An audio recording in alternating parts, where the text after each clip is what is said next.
go through it a little bit inside and point out some of the key points.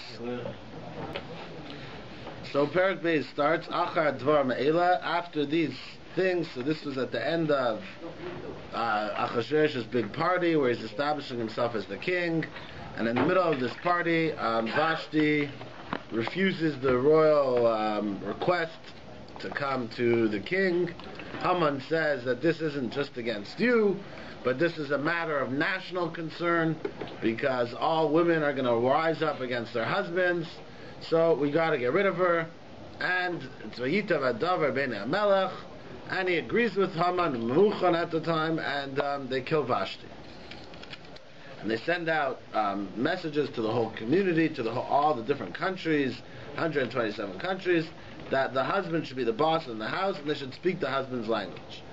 So, Achar Dvar Me'ela, Perek Beis, Pasuk Aleph, Kashay Chamas HaMelech Achashverosh, when the anger of Achashverosh died down, Zachar as Vashti, he remembered Vashti, Eisa Sasa, what she did, Eisa Nigzar Leha, what was commanded against her, what was decreed against her.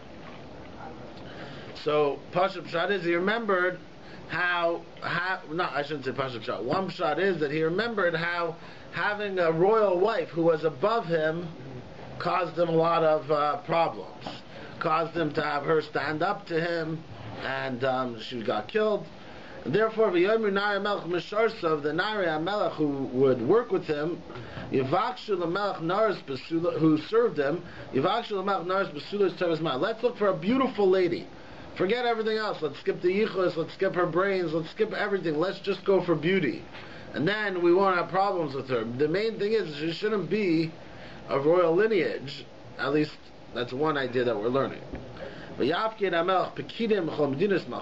Melech set up officers in all the countries. Those officers would go and they would pick out the most beautiful girls and they would bring them to Shushan Abir Abis Nashim, to the house of the women, Al Yad Hege Svis HaMelech Shem Nashim, to the hands of Hege, who was the officer of the Melech, the guardian of the women. And Nasim Tamu came and they would give them their spices to make them beautiful. This is the plan. The Nara is going to be good in the eyes of the king, will become the queen under instead of Vashti. It was a good idea, so the Melech did this. We said that the Gemara tells us that Kol Aram Yasa B'das Chsil Yafresh Velas, that David HaMelech was looking for a wife. So David HaMelech said everyone should. He was looking for one girl, and therefore everyone who had a daughter brought their daughter forward.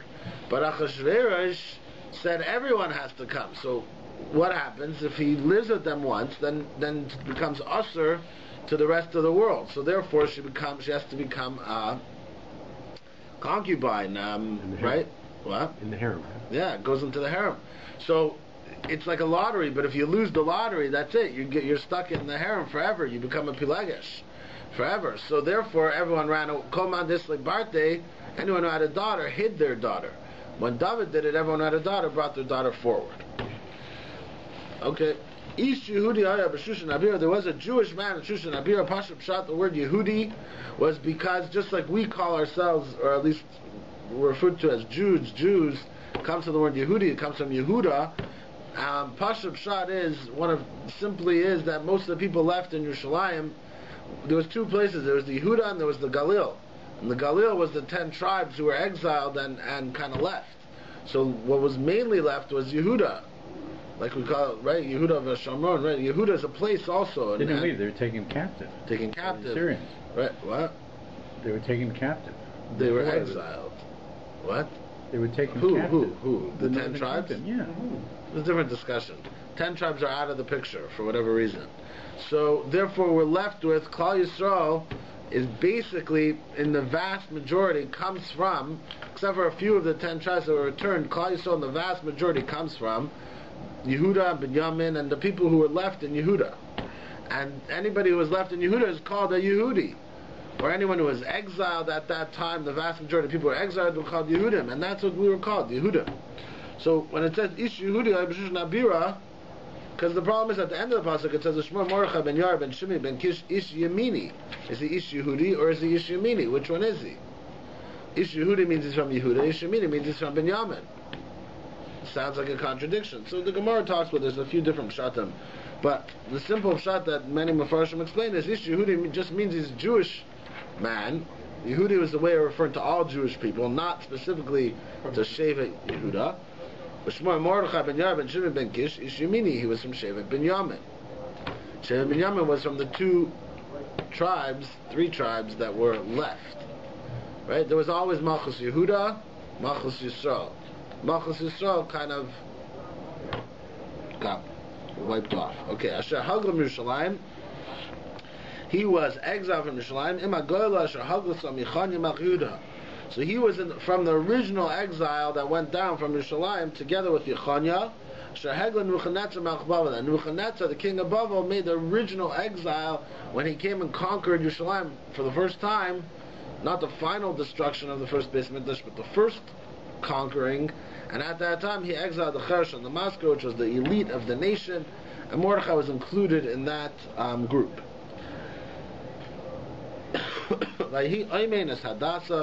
He brought up Hadassah. Just interesting side point. The word Oymein is very similar to the word Amein. So Amein, this is a side point. Amein is we say before Shema, we say Kel Melech Ne'eman. Kel Melech Ne'eman is what Amein stands for. What does it mean? So Aleph represents thought. Mem represents Maisa, bringing it into action. And Nun, which is long, represents keeping it going. So a mother is called an aim. Mother's called aim, because she takes the thought. A man is represented by the thought, and she brings it into action. She brings it into the world. But a mother, that's a mother, a birth mother. But a mother who takes care of the child, so who gives her who brings the child up, is called oimenis or oimein, because that means you keep it going. So also someone who creates something is called an uman. Uman is a creator, not Uman like Rosh Hashanah or whatever, but Uman, Uman a creator. So I think, let me see if I can remember this. Like King Arthur's table, they used to say like this: God, give me the wisdom to know the right, the will to choose it, and the strength to make it endure. So there's 3 steps. Anyone ever heard that before? Mm-hmm. Give me the will to choose God. Give me the will to know the right. First step is to know what to do. That's step number 1. The wisdom, the knowledge, the wisdom to know the right thing. First step in life is to know what to do. You first have to know what you're supposed to do. Then the courage to choose it, to do it. And then the third step is the strength to make it endure. The third step is to keep going. So that's what Aleph is. Kel is the idea of the idea. Mem is the Maisa, is doing it. And Nun is the keeping it going. That's what it means. So he oimein. Anyways, but back to what we're talking about. An oimein is someone who brings someone up. An aim is someone who's a birth mother. An oimein is someone who brings someone up and raises them to keep going. Like the letter Nun is long. It keeps going. Anyways, I don't know. I heard that from parts of that from Rav Gershom. He oimein is Hadassah. He brought up Hadassah. He Esther. She was Esther. Why is she calling her? What's her name? Hadassah or Esther? Which one? So Gemara talks about this. Which was her name? Lamaisa, if you look everywhere in the Megillah that refers to her as Esther. This is the only place where it says Hadassah. Everywhere else it calls her Esther. Question is why? So one shot in the Gemara is her name was really Hadassah, but the Goyim would call her Esther Hashem Estaher. That she like shone. She was so beautiful, she radiated. She was radiant.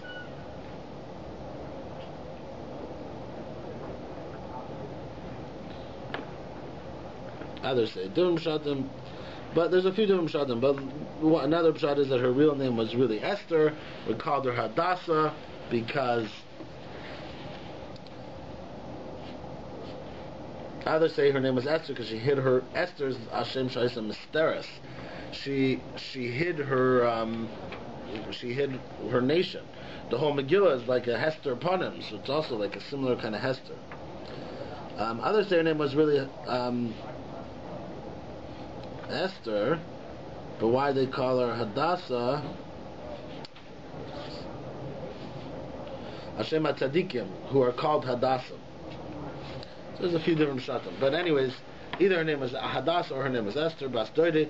So he took care of her, Kein La'avim. She had no father or mother. Vanari Fas Torah V'Toras Mar. She was very beautiful, and she looked good. When her father and mother died, so Mordechai took her as a daughter. Pashup Shadiz, he brought her up. The Gemara says that Labas could also be darshan as Labias, that he married her. Rashi brings it down over here. When they heard this decree, this word of the Melech, V'dasai, and his decree, we covered Naris, Rabbi, Shushan Abira, when all these girls started to come to Shushan Abira for this beauty pageant, Ayad Hegai to Hegai, but Tilakach Esther, Beis HaMelech, Esther was forced to come to the Beis HaMelech, Ayad Hegai Shomer Nasha. So we see for the first time that Esther did not want to go, which appears to be something that, of course, why in the world would she want to go? Why would any of us want our daughters to be taken to the king's palace? First of all, she might lose, and then she gets trapped, right? Then she'll never get a shidduch. And even if she wins, I mean, who wants to be married to the Goyish king, right? That wasn't what they were looking for. So she was forced to go to the Beis HaMelech. Now,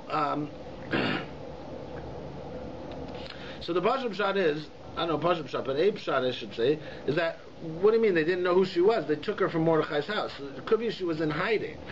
And because she was in hiding, they didn't know where she came from. She was just from nowhere. She was the girl from nowhere. They found her somewhere in a forest or wherever, and they forced her to come, and she didn't tell them where she was from or who she was connected to. Now, if you look back, so in the plan, it says in Pasuk Gimel, it says Yidbutz was called Nara Pesula Tevis Mar Shushan Abir Al Beis Hanasha. But over here it says Vatilakach Esther Al Beis HaMelech Al Yad Hega Shomer Hanasha.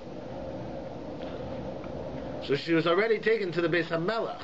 Right away she was taken to the Beis HaMelech. It seems, we'll see from a bunch of different things over here, that immediately when they saw Esther, they realized that she was going to be the queen, and they did a lot of things differently with her than they did with the rest of the girls, because like she was the winner. As soon as they saw her, they realized that she was the one, and that's why immediately she was taken to the Beis HaMelech.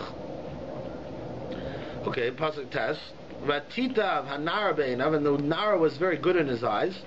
Vatisa Chesed Lefanav, and she found Chesed in front of him. Now, just point out something over here because it's important. If you look a little further along, in Pasuk Tes Vav, at the end of the Pasuk, it says, Ati Esther Neisas Chein Be'ein Koreh. So over here it says, Vatisa Chesed, and later it says, the Lashon of Neisas Chein. And if you look in Pasuk Yud Zayin, it says, so what's going on? Why the first time is it Vatisa Chesed, then it says Vatisa Chein, and then it says Vatisa Chein V'Chesed. So I think the Nesivos explains, in Pasuk Tes, she was taken to the king. And one of the reasons why she was taken to the king is because she was hiding. And they realized she was a special person, but also she was in hiding. And she was taken to the king, she should be punished. The king makes a decree that everyone has to come to the king's palace. I'm sorry, that everyone has to come to this beauty pageant, and she doesn't come, she's in hiding, so she was taken directly to the king. And he says like this, Tisa Chesed is a lashon of, I'm supposed to do something bad to you, but I found favor, so I'll let you off the hook. And Chein is a lashon of more like extra. It's like, I like you a lot because Vatisa Chein, you have a special Chein that makes me like you a lot. Chesed is more like you did something wrong, but even though you did something wrong, you're a sweet guy, I'll let you off the hook. And Chein is like, oh, I'll give you extra stuff. I'll give you, it's not that I won't punish you, but I'll give you lots of stuff. I'll give you money, I'll treat you special. So the first time he did the Menarav Einav Chesed Lefanav was like he should have really killed her on the spot. But she was Tisa Chesed. She found Chesed in his eyes that he didn't punish her. But later, it's going to be Chain that she found Chain in people's eyes that they wanted to do extra to her, and at the end it was both. So we'll see in a minute. But the reason why I bring it up now is that Vatita Vanar Be'enav Vatisa Chesed Lefanav was they didn't kill her. Plain and simple. He should have really, right on the spot. You didn't come. You're hiding. Let's kill her. But she was Tisa Chesed Lefanav. The Yivahel, and they rushed. The Yival means, if you look at Rashi, Zahir Umemaher B'Shalam Shalkuman. They rushed in hers more than anyone else. Why did they rush? What's the rush? So the Goyen explains, Shahavin Shatia Malka, because they understood that she was going to be the queen. So again, they brought her to the king's palace, they rushed her Tamukeh, Vesmanesan, her gifts to give to her.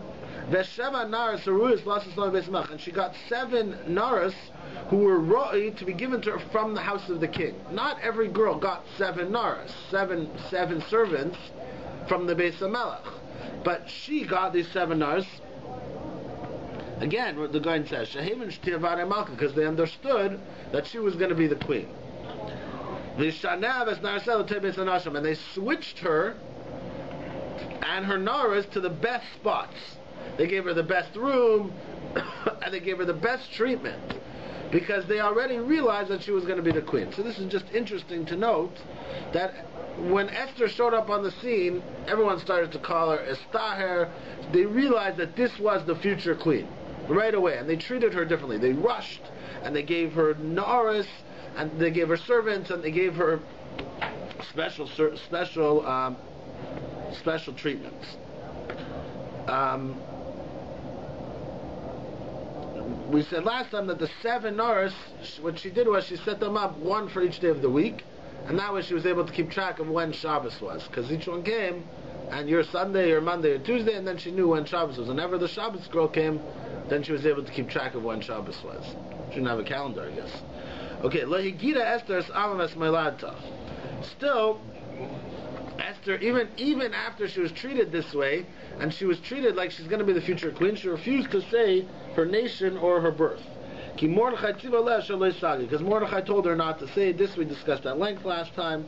We said, I think, 5 different reasons why she didn't say.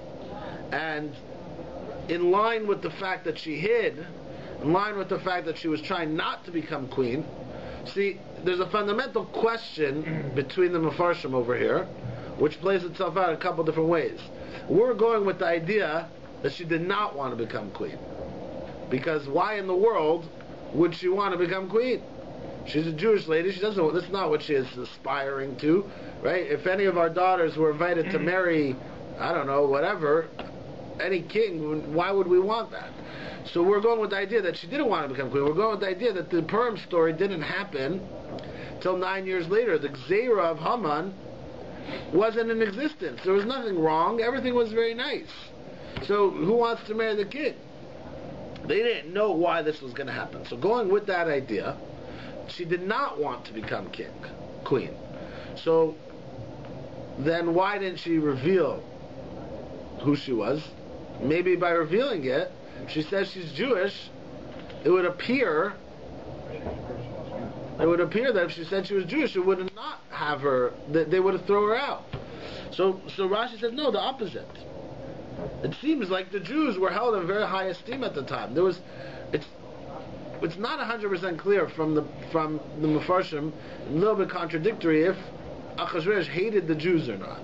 We'll bring that up soon when we get up to when Haman came. He wanted to wipe them out. We'll see how he said it.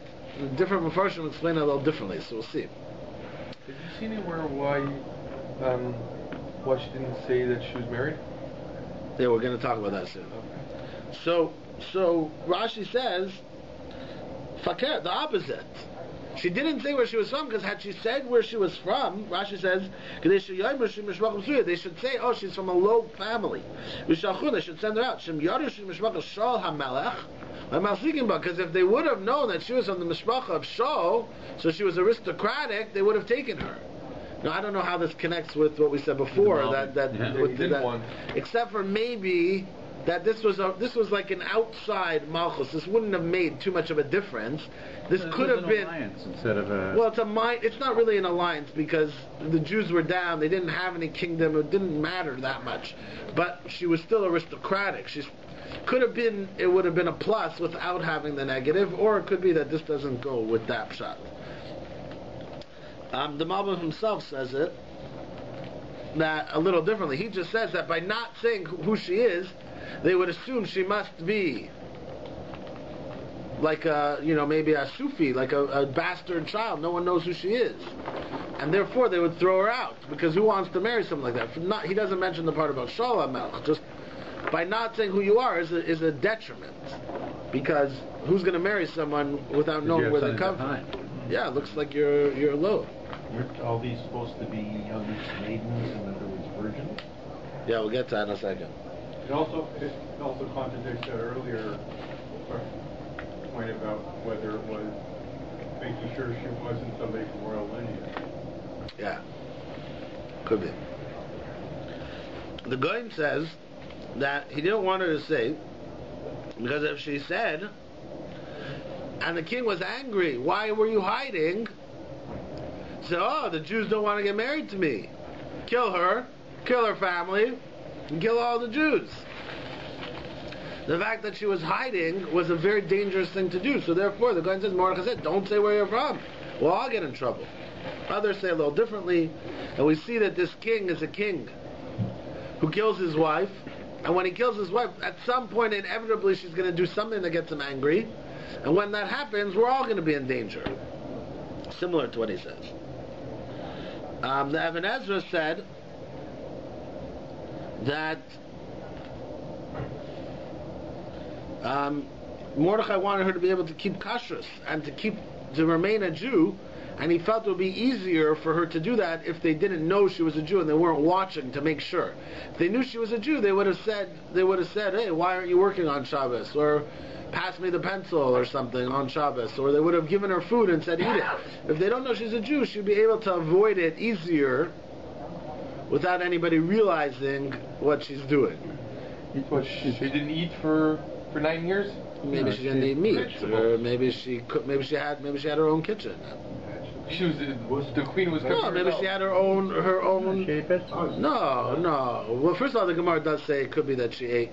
The Gemara discusses what she ate. It happens to be the Gemara discusses what she ate, but on a simple level, maybe she had control over her own kitchen. I don't mean she cooked. She had her own servants. She had her own palace. She might have had control over what she ate and how she ate. Congress is a lot more lenient now. What? It's interesting if you go back to what you said earlier, the idea that this is written by Esther and Mordechai at the time that Esther's still sitting on the throne, right? And Mordechai is the prime minister. What's in here is clear that Esther was not the one who decided she shouldn't tell. It was actually the person who's now prime minister who had given her these instructions not to say. Right. It gives a different perspective to it, and certainly doesn't give a perspective that Achashverosh has a hatred for Jews. Well, they're definitely not going to write that. He's convinced by the evil person in the story to hate the Jews. The way Mordechai and Esther written the story. Let's get up to that soon. Well, it's interesting he's pointing out that the Megillah was written, just going back to something in case you weren't here, the Megillah was written during the Persian rule.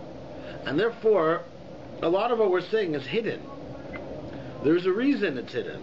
When it says Vatilakach Esther Besamalka, it's not so clear that she didn't want to go. It doesn't say, and Esther refused to go. The reason why it doesn't say that is because if it said that, it would be, you can't write that the queen didn't want to become queen, so you could hide it, you could hint it.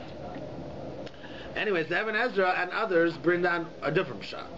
All of these pshatim are reasons that she didn't want to go. Either don't say because if you're from Shaul they'll take you, or don't say because by not saying they'll think that you're a low life and they won't take you, or don't say because in case you do say, because they're going to punish you for not coming, right? They're all reasons she didn't want to become queen. But there is another idea, and the other idea is that Mordechai had a nevuah. He had a nevuah that if all this is happening, it must be that there's a plan. It must be that Hashem has a plan over here, and therefore this was the way to become the queen. The smartest thing to say was not to say who you're from. So for one of two reasons. Either because he hated the Jews, and if she would have said she was Jewish, that would have been the end of it. He would have never married her. Or because, actually three reasons. Or because in order for the story to play out, in order for the Gzeira of Haman to happen, it would have never happened if she said that she was Jewish. Because Haman would have never had the audacity to go and make a Gzeira against the queen's people. Or a number of different nevuahs could have happened. Or an interesting idea that we discussed, I think Michael said this last time, was that he was looking for a no-name. That's what he was looking for. He was looking for someone who was just beauty. That's it. He was looking for just beauty. And the fact that she didn't say maybe made her even more appealing. Because here she was Miss Nobody. Just the queen. That's it. Just beautiful. And mysterious. Yeah, so a few different ideas over here of why she didn't say it. What I found the most fascinating is that I never knew most of this until I prepared, and it's just interesting when just like simple things in the Megillah, and we're so used to it that we don't even ask, like, hey, why didn't she say? So just interesting, and there's a lot of discussion about it. Okay, Pasuk Yud Aleph. And every day Mordechai would go in front of the courtyard of this Beis Hanashim, Ladas Ashloim Esther, to know how Esther's doing, and what happened to her. So that seems to be a little bit of a double lashon. Okay, but before that,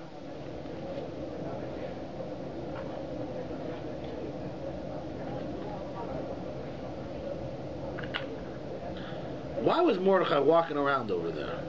He was worried, no? Yeah, but what was his excuse? Who is this guy walking around over here? Could be the homeless guy, could be anything. No, that's the problem. Is Mordechai was a very important man. So how do you know? He was, in terms of the Jewish community in Shushan, he was very senior. He later becomes the person who reveals to the king the plot. He has access to the king. How do you know? Because later on he reveals it. No, he doesn't reveal it to the king. He tells it to Esther, and Esther tells the king. He has to go to the queen to the palace to do it. How does this Jewish guy get past all the guards? And what's he doing there? What are we talking about? Daniel was a Jew. He was a minister of the crown. I happen to be. I'm agreeing with you. I'm just not. And you're saying it very strong. It's interesting. It's not 100% clear. I mean, it is. It happens to be that I'm going to say someone who agrees with you, but it's not 100% clear. But this is an important point to understand. I don't know if everyone agrees with this point or not, and I'm not sure if it's the most pshat, like Rabbi Ostreicher is trying to say. Could be it is, but the Even Ezra says, "V'hine Daniel." No, before that, he says it's known that Mordechai was from the Gedolei Yisrael. From the first shift. The head of the base. He was from the first shift too. He was from the Sanhedrin. And yeah, we know that part. That part we know. That's for sure that he was from the Gedolei Yisrael. But that has nothing to do with anything. I never saw Abu Yashiv in the Knesset, right? The fact that you're from the Gedolei Yisrael doesn't mean automatically that you should be hanging out by the Beis Hanashim. What are you doing by the Beis Hanashim? What are you doing here? Checking out the girls. What are you doing at the Beis Hanashim? Who are you? Where'd you come from? How'd you get past the palace guards? It's probably a big palace compound, right? How did you get past the palace guards? So he says, Daniel Hifkid Chaver Malchus Bavel. Daniel was very close to the king, and Daniel got the people who were close to him to also become officers of the king. You find throughout the history that the Rambam and others, throughout history we find that the Jewish people, or at least individual Jews, were raised to levels of Gedula within the Goyish courts. So he says, this is the Even Ezra, which is a Rishon, right? V'lu Mordechai koydem ma'is Esther mishos HaMelech. If Mordechai would not have been from the servants of the king, at least on some level he was some sort of officer, the guards wouldn't have let him walk around over there. So part of what's important for us to realize, I'm just saying this because this is the only place I've seen it. And the reason why I'm saying it now is because the only mefarish that I saw, that doesn't mean that others don't say it, but the only one that I happen to notice, the Gemara doesn't really say it so clearly, I don't think. The only one that I saw who says that Mordechai was already an officer is this Even Ezra, and he brings it over here. And he brings it from the fact that what was he doing walking around over there? Especially, he didn't want anyone to know, let's realize something. He didn't want anyone to know where Esther came from. Well, what would be the best way for anyone to realize it? Here's this guy Mordechai all of a sudden hanging around. They seem to be talking. They seem to be communicating on some level. People would chop. Hey, they would realize they must be connected. So to Even Ezra, no, he was an officer, a Misharsei HaMelech. He doesn't say what level he was. And that's what he was doing there. That's why he was allowed to be there. And this would, according to this, this would help explain some other things. Again, I didn't see this inside. My father told me this, that he heard from Rabbi Whitty, not the Rabbi Whitty who's here, but Rabbi Whitty's father, Alav Shalom, I think, right? That he said he doesn't remember the whole shir, but he remembers a shir he said about Megillas Esther, and the shir was that Mordechai was like part of the government. He was like the head of the Jewish vote. He was appointed because he was a Gadol Yisrael as the head of the Jewish vote. And he said it explains a number of things in the Megillah. One of the things it explains is what was he doing here. Another thing it explains is why was Haman so bothered that some guy isn't bowing down to him? Who cares? No, Mordechai was an important person. It explains later when Mordechai came in front of the Melech's palace wearing sackcloth, everything that Mordechai did mattered. This wasn't some little Jewish rabbi in some little corner. This was, Malcolm Homeline, whatever, right? He was like, what? Homeline, whatever his name is. You know who he is? President of the conference, Frank Guy. Yeah, whatever.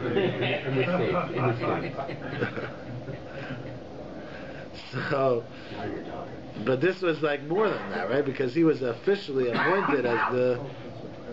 He's sitting in the king's gate, listening to the two chambers of the king plot a murder, right? An assassination. Right? How does he get to be sitting in that position? Yeah, but this is before that, right? What? This is before that. This is the first time that it says it, and this is the first time that Mepharsh explains it. Okay. Well, we see all the way through it. You see that he's not a... I'm happy you agree. He's not a... No, I'm saying you're agreeing with what he's saying. Absolutely. I'm happy. I don't know if everybody learns like that. It's not... I'm just pointing out, it's not... I don't know if it's so clear. I'm trying to say that pshat, and that it's interesting. I didn't know that before, let's just say. I didn't realize that before. Okay. So, Shloim Esther Umay Yasaba. 2 steps. Shloim Esther Umay Yasaba. What's the difference between these two?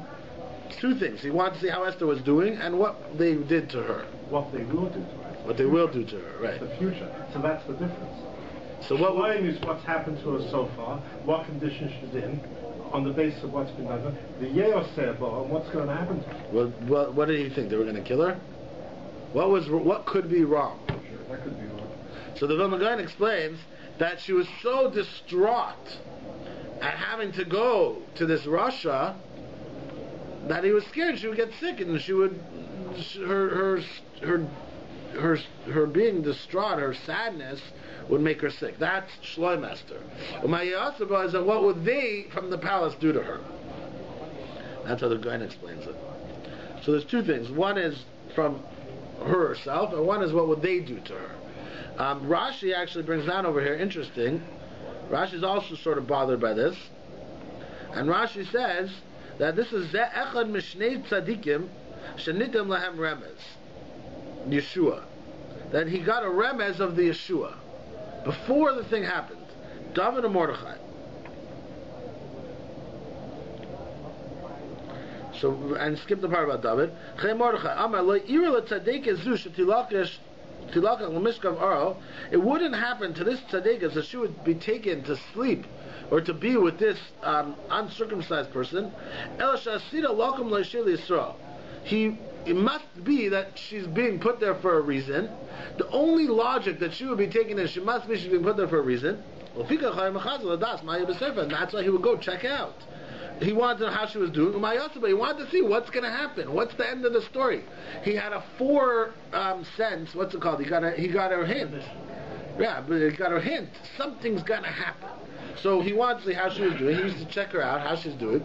And he wanted to see how's this going to play out. Something big is going to have to happen. Otherwise, this would have never happened. So it's a little bit of a dick in the pasuk. The two things, Shlem Esther and Mayasaba. It's saying two pshatim. When each Nara's turn came to come to Melech HaChashverosh, when she was finished with the proper procedure, for 12 months, because that's when they finished the time that they were in their spices. 6 months they were anointed or they bathed in this kind of oil. And 6 months in spices with samruki and nashim and different kinds of spices. Was that Nara Ba'al HaMelech? And for this, with this, once she was ready, the Nara would come to the king. But you said she already came. They said she already came to the king. No, that was like we found her. What should we do with her? No spices. And then they said, okay, V'yivalas Tamrukim, go rush and give her Tamrukim, go get her ready. And then she had to get ready for a long time. Before she went to the king? Yeah.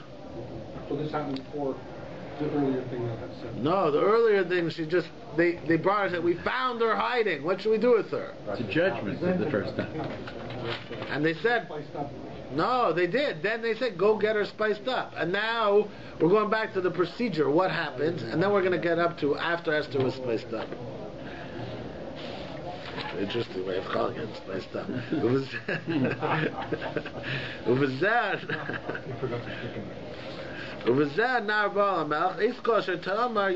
Whatever the Nara said she wanted to bring with her, they would give her. To bring with her. They would go at night. In the morning they would return to the other house of the women. This is the Pelagshan. Al-Yad Shashkas Srisa Melch Shemer Pelashkim. The hands of Shashkas. This is a different. And he was the Shemer HaPelagshim. He was the Shemer of the king's concubines, the ones that the king already slept with. Because once the king slept with someone, she became usher to anyone else. These girls wouldn't come before the king unless the Melech wanted her. And she was called by name. When the turn of Esther. Is this the first time we've heard, or the only time we hear about Abichai? Yeah, so this is interesting. Why over here does it say her yichus? Why does it mention it over here, right? When it said Mordechai ben Yair ben Shimei ben Kish, first time. When it says Esther, it just says Esther, Hadassah, he Esther. And when she's taken to the king, when it comes to her turn, it says, Vagia to Esther, Bas Avichayel, the daughter of Avichayel, Doid Mordechai, Asher Lakach Leilabas, that he took her to be a daughter. What's this whole sentence over here? Could you translate that sentence? When it came the turn of Esther, the daughter of Avichayel, the niece of Mordechai, it was taken, and that he took her to be his daughter. When it came her turn, Love El to come to the king, it's like in brackets. Right. Love El to come to the king, like Big Shadavar, she didn't ask for anything. We'll see in a second, we'll get up to in a second. So why is it Miyachas her over here? So, the Vilna Gaon says a medrash. Shakadosh Baruch Hu says a nes alidei tzaddik. When a Kadosh Baruch Hu does a nes through a tzaddik, kishamazkers a tzaddik, mazkers yichusa. When it mentions a tzaddik at the time of the nes, it says her yichus. Why didn't it say before?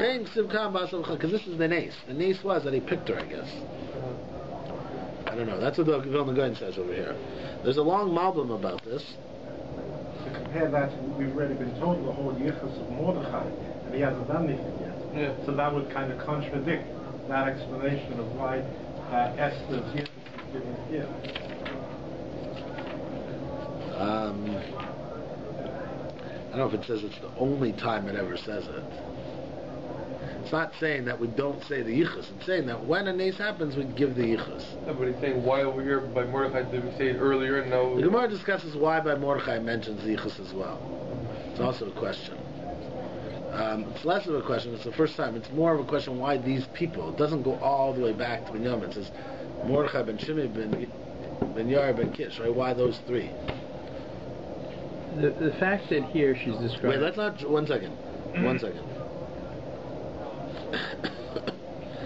The Malbim also explains why. Let's not get too involved in this, because I don't have such a great, exciting answer for it. Let's leave it as a question, or we go with the Vilna Gaon's Pshat. The fact that she's described as a niece and a daughter, but not a wife. Is that well, if the word bas means wife over there, then it means wife over here as well. Let's try to finish the parak, because we only have a few more minutes. So, she didn't ask for anything. Whatever they gave her. And again, we find the same thing. She was in everything she did, except for according to that other pshat, but according to the main pshat, everything she did was for her to not become queen. And therefore, she didn't ask for anything. The Gemara tells us like this. It's also interesting. I don't want to get too involved in this as well, but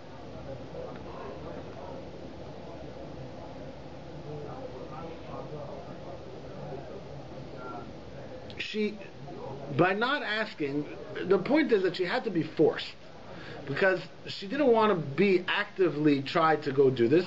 She was, every step she was forced. So let's leave it with that. So that's why it says again, Biksha Dover. She didn't ask for anything. Again, it shows us that she was being forced. She wasn't doing anything to proactively make this happen. Over here it says that Esther was Noises Chen. She found favor in the eyes of everybody. They would give her extra things. They loved her. They wanted to give her more. Vatilokach Esther, again it says, Vatilokach. She was taken. Right? Same language as we had last time. Again, it's a hint. She didn't want to go. She was forced to go. Al-Melech HaChashverosh, Al-Beis Machusei, V'Chodesh Asir is the 10th month, Hu Chodesh Tevis. Why is it pointed out as the 10th month, which is Chodesh Tevis? Gemara says that's a cold month. It's a month that a body gets the most pleasure from being with another body, because it warms them up. But they didn't have heat back in those days. Even in the king's palace, there was no heat. So they had fires, maybe, whatever. Remember, as a side point, we discussed this in the past, the poorest person today lives in many ways in a more luxurious life than kings and queens of old. In many ways, lights, heat, straight walls, windows, indoor plumbing, cars, indoor plumbing. Even the king had to go outside to go to the bathroom, right? No, it's the chamber pot. Yeah, whatever. So. Anyway, so why was it Chodesh Asir or Chodesh Tevis? Because the 10th month, specifically, it was a cold month. And that's the time when a body gets the most pleasure from a body, so that she should feel this pleasure. Shna Sheva Machus was the 7th year of his reign. So we're already further along, by the way. I keep saying 9 years. At this point, it's not 9 years anymore. The story is taking place over a long period.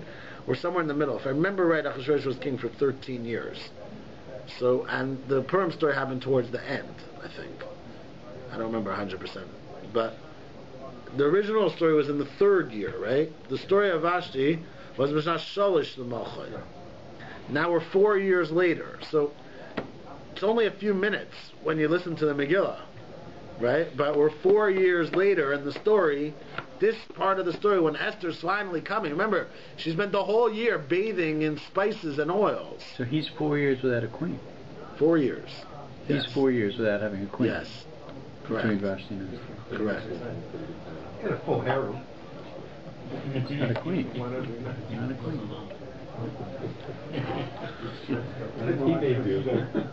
Okay, so it says, "V'yava Melchus Esther Mikol Nashim." The Melech loved Esther from all the women. So pay attention. It says Mikol Hanashim. V'tisachein v'chas levanim Mikol Abasulos. Why is it Mikol Nashim Mikol Abasulos?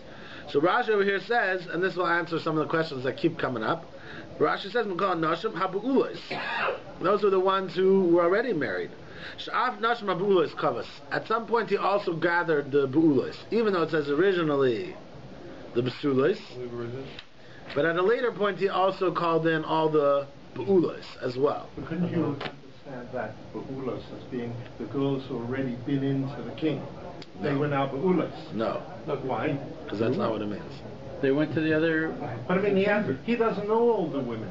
The only women he knows, I mean, there are millions of women who are ba'ulos in his Medinas. 127 Medinas. Must be a few hundred women out there. He doesn't know them all.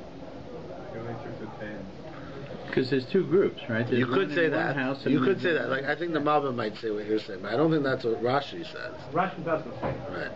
Could be you could say that. The Gemara also says not like that. The Gemara says that he ended up gathering the bullets too. This would help us understand something that keeps coming up. Now Esther, according to Lamshah, was already married. If she was already married, why don't you just say she was married? So this would help solve that problem. Okay, let's just try to finish over here. So he loved her the best. So he made a party. He made a party. He found a wife. He made a party. He let off taxes because he was in such a good mood. He did masas ganamel. He gave out gifts. He wanted everyone to celebrate at the same time.